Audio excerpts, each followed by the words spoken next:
मकालु गाउँपालिका ward number 6 साबिक 6 ward number 5 कटलडाँडा स्थितमा रहेको यो हाम्रो धार्मिक परम्परागतदेखि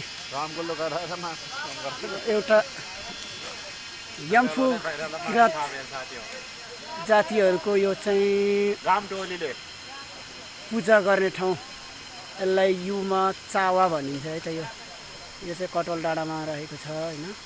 त्यसमा चाहिँ हामी उभौलीको टाइममा हामी पूजा गर्ने गर्छौँ। सबैले आफ्नो आफ्नो धर्मअनुसार आफ्नो आफ्नो आस्था राखेको हुन्छ।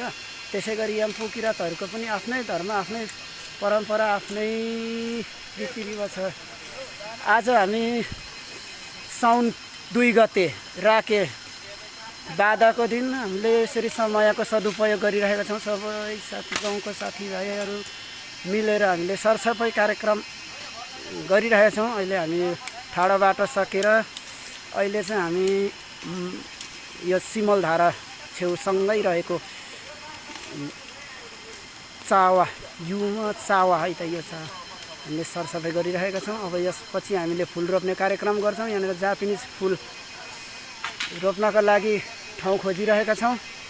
यसरी नै हाम्रो अभियान अघि बढिरहनेछ। सरसफाइमा सबैले आफ्नो ठाउँ आफै बनाऊ भन्ने एउटा अभियान सबैले आफ्नै क्षेत्रबाट गर्नुपर्छ है त साथी र मित्रहरू।